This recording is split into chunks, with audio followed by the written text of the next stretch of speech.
최근 들어서 차이나런에 시달리고 있는 시진핑 정부가 해외에서 투자한 자산을 모두 회수한다는 소식이 전해졌는데요. 이에 따라 중국에서 돈을 빌린 국가들이 정말 무더기로 외환 위기에 몰리는 게 아닌가 하는 경고음도 커지고 있고, 이에 따라 미국 역시 긴장하고 있다고 합니다. 오늘은 이 문제에 대해 알아보겠습니다. 한국경제신문의 한상춘 논설위원 나와 있습니다. 안녕하십니까? 네, 안녕하십니까? 네, 오늘 미국 증시 그래도 기분 좋게 오랜만에 반등하지 않았나 싶습니다. 아무래도 연준의 피벗 기대감이 조금 더 많이 생기지 않았습니까? 네, 어제 우리가 R-스퀘어 지수 가지고 증시의 붕괴 가능성 이 점에 대해서 이제 점검해 드렸는데요. 사실 오늘도 비슷한 맥락에서 해외 글로벌 인베스트 뱅크들이 한국 증시에서 붕괴보다는 유망한 국가로 이렇게 꼽죠. 그래서 내년도에 코스피에 JP모건 같은 경우는 2,800선까지 올라갈 것이다. 모건 스탠리 같은 경우에도 2,600선 이상으로 올라갈 것이다. 이렇게 이제 봐서 국내의 이렇게 비관적 시각과는 상당히 좀 다르다. 일전에도 이제 해외에서 한국 경제에 대해서 상당히 국가 신용등급이라든가 CDS 금리라든가 여러 가지 국채 지수라든가 이런 걸 따져서 우리 내부적으로 보다는 해외에서는 한국 경제에 대해서 상당히 좋다. 그것이 4분기에 증시 붕괴되지 않고 주가가 2,100에서 2,500까지 바짝 나서는 모습 보이지 않습니까? 그런 것이 이제 시청자분한테 한번 잘 보실 필요가 있다는 것을 말씀드리는데요. 일전에 말씀드렸다시피 12월 미국 시간으로 10일, 13일 이전까지는 피벗에 대한 기대가 높아지면 주가가 좀 올라가는 거고 피벗에 대한 기대가 약해지면 주가가 떨어지는 변동성 장세를 좀 말씀드렸는데요. 전형적으로 그런 양상을 보이고 있다고 보겠습니다. 오늘은 이제 고용지표가 상당히 좀 안 좋게 나왔죠. 그래서 이 고용지표는 대표적으로 경기 후행지표입니다. 그렇기 때문에 고용지표 같은 경우에는 오늘 나온 게 주간 실업청구 건수 이런 게 이제 나왔죠. 이게 이제 왜 중요하냐면 파월이라든가 패드 입장에서는 사실 시장의 경기 침체 이렇게 우려가 된다 하더라도 마지막까지 고용지표가 호조를 들어서 미국 경제가 괜찮다는 얘기거든요. 그렇기 때문에 인플레를 향해서 달려갈 수밖에 없다. 이것이 이제 빅테크라든가 이런 쪽에 부담이 되지 않습니까? 그런데 고용지표가 좀 흔들리면 페드라든가 파월이든가 바이든 정부에서 경기가 괜찮다는 최후의 보류 역할을 했던 고용지표가 이렇게 둔화되면 결과적으로 보면 파월 당시는 금리를 잘못 올렸지 않았느냐. 너무 빨리 올렸지 않았느냐. 인플레를 이렇게 초기에 진단을 잘못하고 그다음에 인플레가 불거지니까 이게 인플레 잡기 위해서 3월서부터 갤러핑을 올렸던 근데 뭐든지 정책은 양면성이 있는 거거든요. 그렇죠. 그래서 금리를 인상하다 이렇게 물가를 잡지 못하면 경기 침체 문제가 되는 거거든요. 이게 유명한 1930년대 에클스 실수. 요걸 빗대면 파월의 실수. 그리고 어떤 사람들 같은 경우에는 파월의 불황, 파월발 불황 이런 얘기가 나온다고 보겠습니다. 이번 주 들어서 부쩍 파월발 경기 침체 이런 얘기가 많이 나오죠. 바로 그렇다 이렇게 보겠습니다. 구체적인 주간 실업청구 건수라든가 이런 대목은 아마 시청자분이 우리 이현 캐스터가 전해주셔서 잘 아실 거로 생각하는데요. 그 중에 하나가 실업청구 건수가 167만 건이 이렇게 나왔습니다. 이거는 지난 2월 이후에 최고치를 기록했거든요. 실업청구 건수가 높다는 것은 고용시장이 그만큼 이렇게 안 좋게 된다. 결과적으로 보면 믿었던 마지막에 경기에 대해서 뒷받침했던 보류가 흔들리다 보니까 시장에 있어서는 사실 피벗에 대한 기대가 높아지면서 오늘 국채금리가 아마 모르긴 몰라도 많이 떨어졌을 겁니다. 지표 자체는 못 봤습니다는 우리 정영구 PD가 발빠르게 준비해 주실 겁니다. 그리고 거기에 따라서 달러 인덱스가 오늘 104대로 떨어지는 이런 모습을 보이지 않았냐 생각합니다. 나오는 대로 제가 이렇게 구체적 수치를 가지고 말씀드려요. 달러 인덱스가 104로 떨어졌죠. 미국의 10년물 국채금리 모든 미국의 금리가 장단기가 전부 떨어졌을 겁니다. 그게 피벗에 대한 기대 때문에 그렇다 이렇게 됐습니다. 우리 이제 국채금리 이렇게 보면 이게 어느 숫자입니까? 이렇게 3.4%. 이게 어느 기준인지 모르겠습니다. 그래서 그리고 오늘 역시 관심이 됐던 거는 아까 서상영 본부장께서 얘기해 주셨습니다는 사실은 나스닥 지수가 올라가는 것과 함께 가장 이렇게 문제가 됐던 것이 테슬라죠. 올해 아마 줄기차게 테슬라에 대해서는 이렇게 나쁜 쪽으로 말씀드렸습니다. 그래서 오늘 장중에는 액면 분할 후의 가격으로 보면 $170. 그래서 액면 분할 전후로 보면 500달러가 붕괴될 조짐을 보였습니다. 그래서 붕괴 초일기 됐는데요. 이 테슬라가 이렇게 오늘 나스닥이 좀 올라가는데도 불구하고 사실 테슬라가 나스닥의 중심선인데요. 이렇게 떨어지는 이유는 사실 세 가지 고통을 갖고 있다고 보겠습니다. 중국의 판매 부진이라든가 이런 거에서 4분기에 어닝 시즌은 내년 1분기에 1월 달에 이제 확인되겠습니다는 상당히 4분기에 실적 악화되지 않느냐 하는 첫 번째 요인. 두 번째는 역시 일론 머스크가 각종 올해 들어서 일탈 행위를 많이 했습니다. 그래서 지금처럼 사회성이 주가를 결정할 때 굉장히 중요한 요인을 감안해 볼 때 이 사회적 비난이 투자 심리를 위축시키는 요인이다 이렇게 보겠습니다. 그리고 잇따른 투자 판단.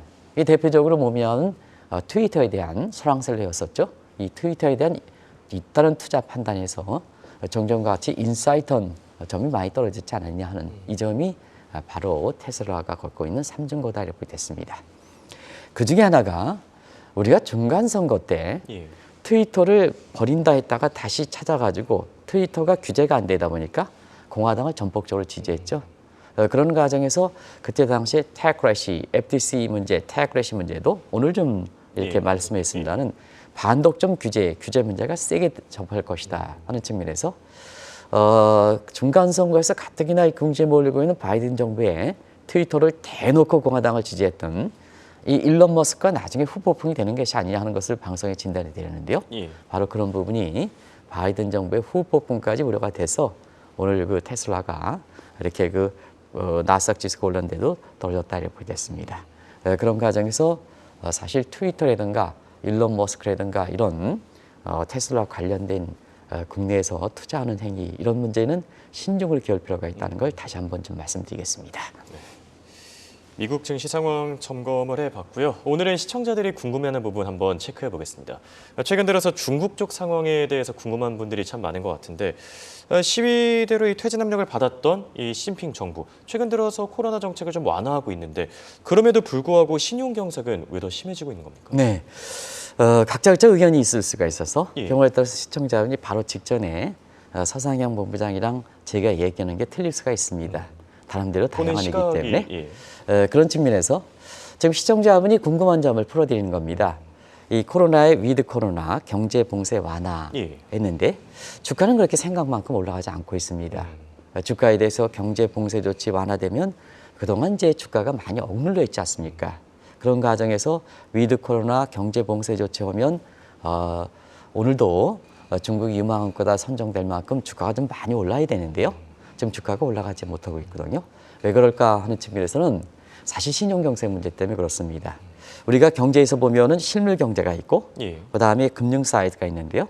금융이 실물보다 3대1 정도로 높기 때문에 일전에 한번 말씀드렸습니다는 파이낸스가 리얼 섹터의 팔로잉 인더스트리가 아니라 뒤따르는 인수가 아니라 리딩 인더스트리다.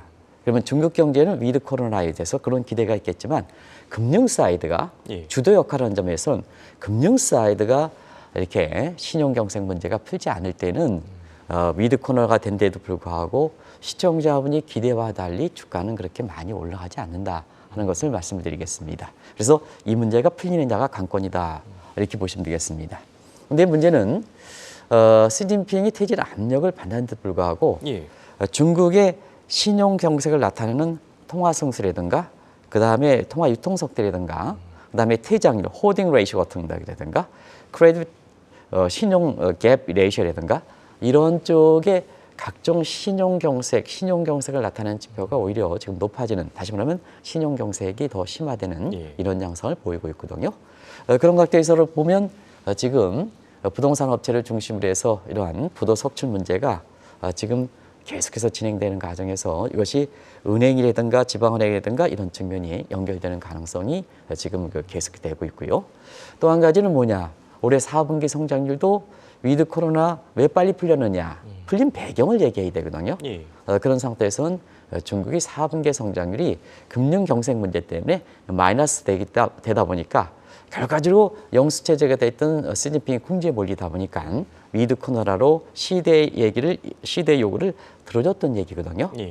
그런 과정에서 보면 신용경색 문제가 이렇게 더 심화될 때는 중국의 4분기 성장률도 경우에 따라서는 마이너스까지 그 정도까지 가지 않겠습니다는 그런 우려가 나오기 때문에 지금 위드 코로나 그다음에 대출금리 완화 이런 쪽에서 또 여러 가지 그 경제활동과 관련돼서 당초보다는 빨리 제로 코로나 정책을 포기하는 배경이다. 그래야지 마이너스 국면에서 탈피할 수가 있다. 우리가 인과관계를 정확히 보셔야 된다는 걸 말씀드리겠습니다. 네, 사실 이 신용경색 문제 그동안 좀 꾸준히 지속돼 왔던 것 같은데 최근 들어서 더 악화된 이유라도 있습니까? 크게 보면 이제 세 가지 요인이 작용하는 게 아닌가 생각합니다. 예. 왜 위드 코로나 되는데 신용경색은 불거질까 하는 측면에서는 일단은 그 바이든 정부가 중국에 당면한 가장 큰 문제가 신용경색 문제다 해서 우리가 독수리 대 까마귀 셀리번 패러다임을 얘기했습니다. 예. 그래서 위에서 독수리가 딱 전곡을 찌른다 하는 것이 바이든 정부의 대중정책의 셀리번 패러다임이다. 나바로 패러다임 것처럼 트럼프 때 까마귀 대 까마귀가 아니라 위에서 지켜봐서 가장 저기 착 해서 먹이가 있는데 확 하는 게 독수리다 하는 측면에서 바이든 정부가 중국의 경제 패권 마찰 과정에서 저 신용경색 문제를 아주 파고드는 것이 첫 번째이지 않냐 하는 생각이 듭니다. 두 번째는 역시 기업들이라든가 이런 측면에서 차이나 엑스더스 현상이라든가 차이나 런 현상은 계속해서 진행되는 사항이거든요. 이건 위드 코로나 이런 문제에 대해서 자, 자금이 빠지는 게 쉘터거든요. 의심스러워서 빠지는 거거든요. 그러다 보니까 다시 중국으로 들어가려면 또 차이나로 현상이 완화되려면 그 의심점이 풀려야 된다는 얘기입니다. 그런 과정에서 보면 자, 위드 코로나 하지만 지금 나온 단계에서 보면 이것이 초기에 해당되기 때문에 다시 들어갈 만큼 기업이 다시 들어가고 자금이 많이 들어가고 그래야 차이나 엑소더스 차이나로 현상이 줄어드는데요. 그런 만큼 의심이 풀리지 않는다 하는 측면에서 차이나 엑소더스 그다음에 차이나론 기업은 차이나 엑소더스 자금은 차이나론 심화되는 상태에서 중국이 이렇게 신용경색이 많이 이렇게 심화되고 있다 이렇게 보게 됐고요.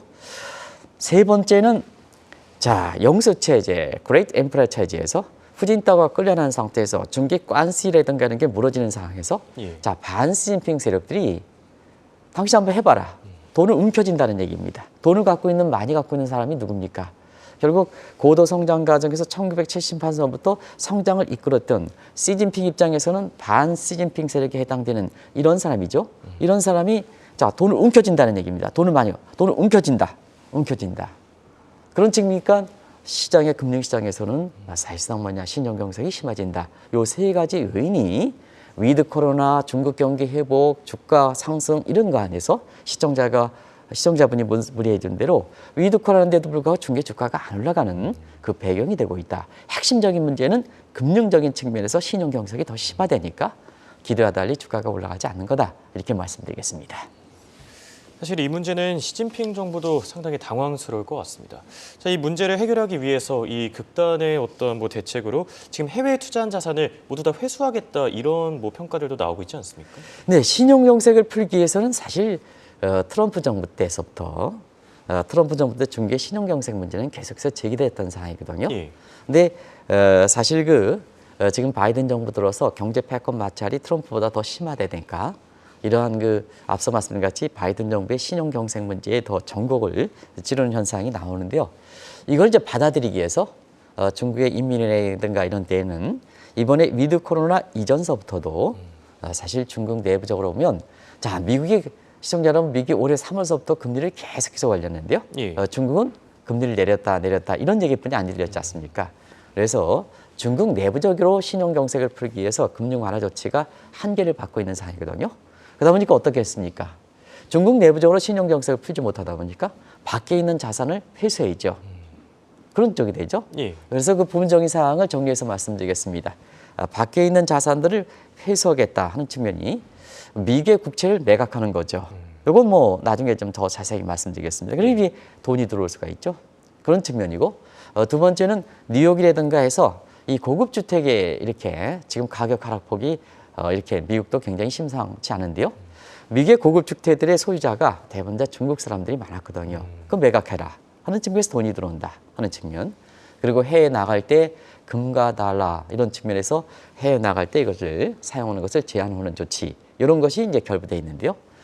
최근에 나온 조치를 보면 중국이 위안화 국제화 1대1로 계획해서 사실상 이 계획을 시진핑이 양대 축에 실현시키기 위해서 뭐 그동안 1대1로가 관련돼 있는 스리랑카, 파키스탄 이런 쪽에 아주 자금을 대출을 많이 해줬거든요. 예. 근데 그것마저 회수하겠다. 회수하겠다. 이런 쪽에서 시진핑의 지령이다. 해외 모든 자산을 회류하라 하는 쪽에 얘기가 이런 각도에서 나오는 거다 이렇게 볼 때 있습니다.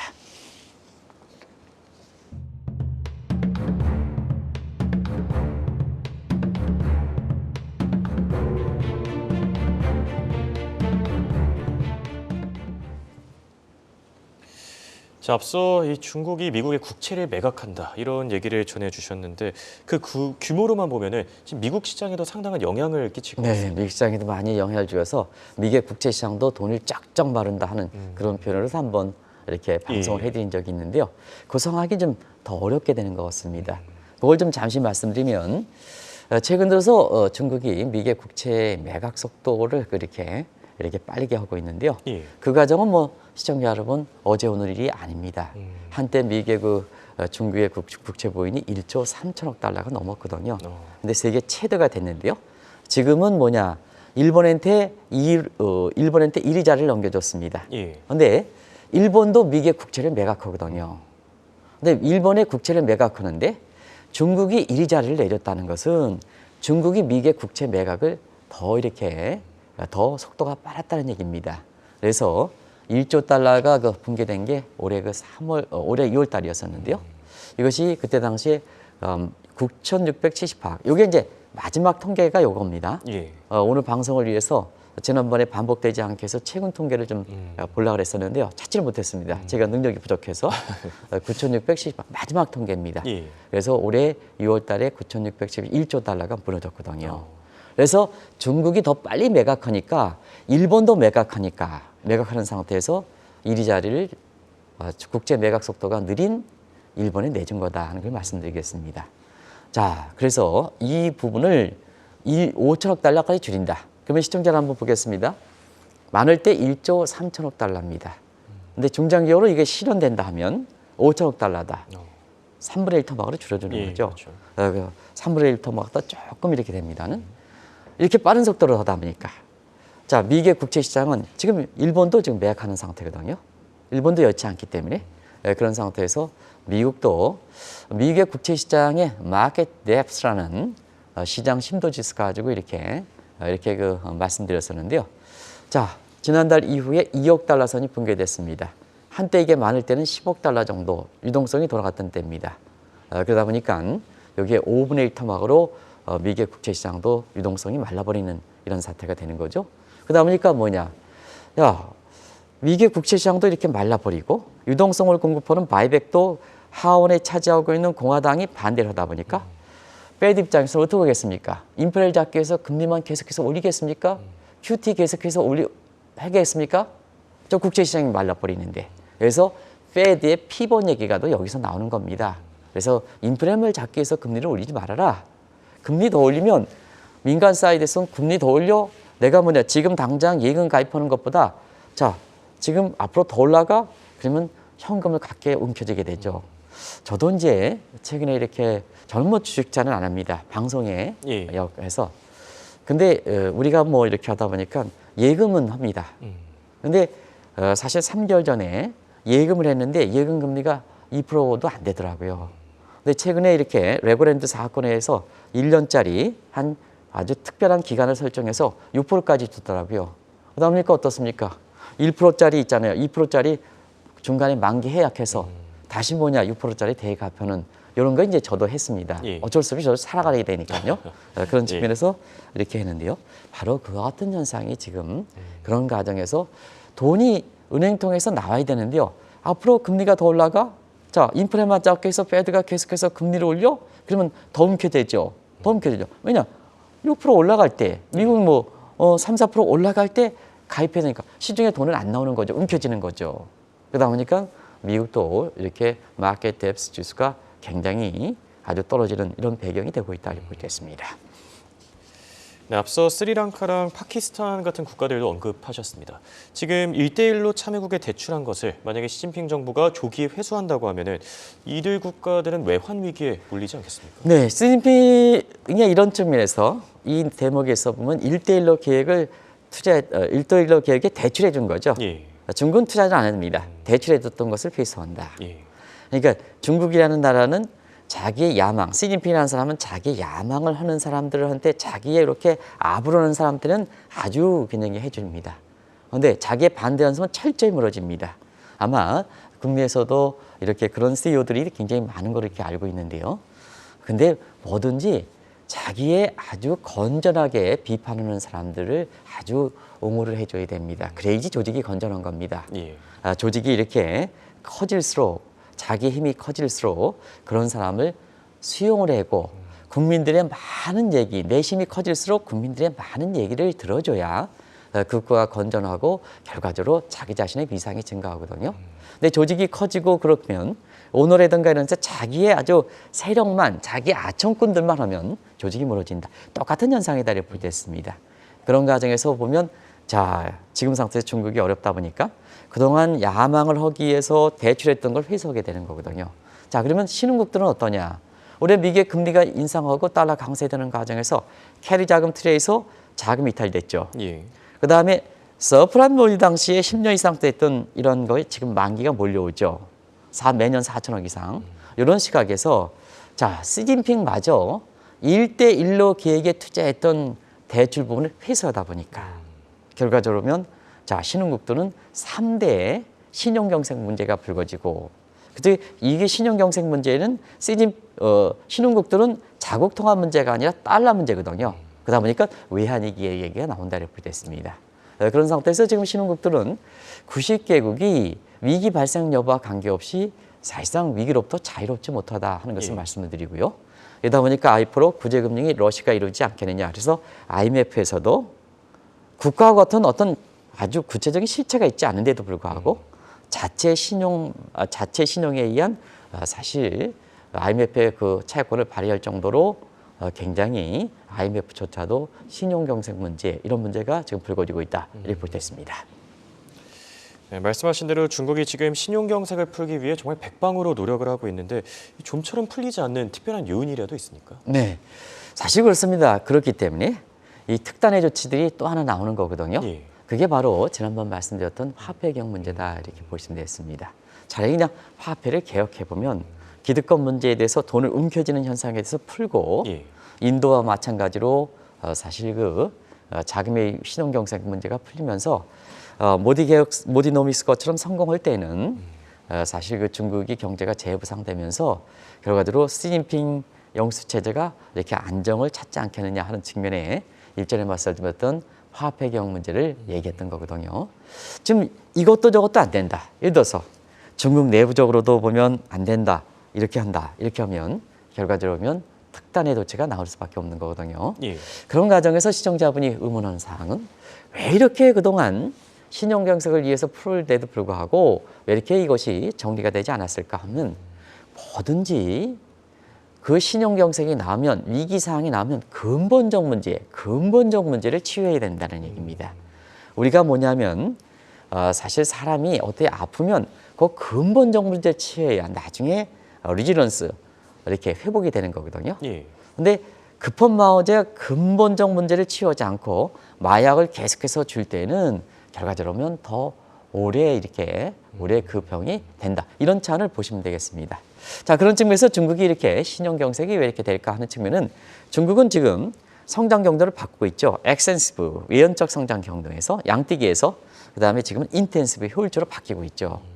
근데 오는지 외연적에서 내연적으로 바뀌는 과정에서는 그동안 고도 성장 과정에서 누적되었던 여러 가지 고질병들이 있죠. 그게 이제 3대 회색고풀서다. 예. 시청자 여러분 뭐 다 아실 거로 생각합니다. 근데 이 문제가 치유되지 않고 급한 마음에 지준을 내리면 저 홍익화 한번 보였습니다. 예. 근본적 문제에 대해서 개선이 돼야 그렇죠. 외국 자본이 들어오는데 근본적 문제가 개선이 되지 않고 경제 조치 완화되면 근본적 문제에 의심을 갖고 있는데 외국의 기업들, 해외 기업들이 들어오겠느냐 하는 측면입니다. 그게 이제 앞서 말씀드린 같이 이렇게 경제 완화 조치에도 불구하고 주가가 올라가지 않는 현상이다 이렇게 볼 텐데요. 자, 근본적 채우지 않고 금리를 내리면 어떠냐? 캐리 자금 속성상 자금을 밖으로 더 이탈되겠죠. 예. 중국이 금리를 내리니까. 그런 측면이 된다 이렇게 볼 수 있습니다. 결과들은 이런 근본적 문제가 치유되지 않은 상태에서 급한 마음에 자기 정치를 위해서 이렇게 급한 마음에 하다 보니까 결과적으로 보면 이렇게 경제 완화 조치도 했는데도 불구하고 중국이 빨리 회복되는 이런 과정에서 이렇게 내년 뭐 하반기 이후에나 중국 경제가 부상되지 않겠느냐. 중국을 유망 국가다 하더라도 그 구조병원이라든가 이런 문제에 치유되는 이런 가닥이 잡히는 시점을 좀 경과한다면 빠르면 내년 하반기부터 이렇게 유망하지 않겠느냐는 이런 쪽의 시각이 나온다 이렇게 됐습니다. 말씀하신 대로 뭐 급한 불을 빨리 끄는 것보다는 펀더멘털에 집중해야 될 때가 아닌가 싶은데 만약에 이 문제가 심화될 경우에 중국이 금융위기에 몰릴 가능성도 있습니까? 네. 왜 경제 완화 조치가 이렇게 했느냐. 자, 시진핑이 공산당 대회 직전까지만 해도 제로 코로나에서 강했는데 왜 완화 조치가 했느냐. 그 배경을 보는 겁니다. 예. 그런 상태에서는 신용 경색을 풀지 않을 때는 자, 해외에서 자산 회수한다. 그럼 뭐냐면 다른 쪽에 전가시키겠죠. 그래서 뭐냐. 중국발 금융위기, 중국발 리만 사태 얘기 되는 겁니다. 근데 문제는 2008년, 2009년 것처럼 위기가 발생했을 때 단나 전가시켰기 때문에 위기의 주가 하락폭이 한국보다 위기가 발생하지 않았던 한국이라든가 중국보다 약해졌거든요. 낮았거든요. 그게 이제 위기를 극복하는 겁니다. 나름대로 전가시켰기 때문에. 근데 전가시키려면 글로벌 비중이 높아야 되고 예. 레버리지 비율이 높아야 됩니다. 근데 중국의 그 금융사들은 레버리지 비율이 높지 않습니다. 그리고 사실 그 글로벌 정도가 굉장히 낮습니다. 그러면 이렇게 신용경색 문제가 풀지 못할 때는 위기에 따른 비용을 부담해야 되거든요. 그러면 중국이 부담한다는 얘기입니다. 중국이 부담하면 중국 경제가 많이 더 어려지겠죠. 그렇죠. 그러다 보니까 이걸 풀기 하다 보니까 위드 코로나가 엊그제까지 제로 코로나에서 빨리 푸는 게 시대 요구를 줄여주는 문제는 이전에 검토해 있었고 그다음에 이 문제를 빨리 여기서 위드 코로나라는 게 나온 겁니다. 그 예. 배경을 봐야죠. 그러니까 위드 코로나 나온 배경을 봐야 사실상 오늘 검토했던 신용경색 문제 왜 이렇게 금융사들 지적하는가 하는 측면이고 시청자분이 궁금했던 왜 위드 코로나 자 주가는 올렸어요. 위드 코로나 되면 바로 뭐냐 주가가 많이 올라가야 되는데 안 올라간다. 그 배경은 바로 그 고질적 문제는 금융 사이드 문제가 더 어려워지기 때문에 그렇다. 이 점을 참조해서 이어질 필요가 있다는 걸 말씀드리겠습니다. 지금까지 도움 말씀에 한국경제신문의 한상춘 논사위원이었습니다. 대단히 고맙습니다. 네, 고맙습니다.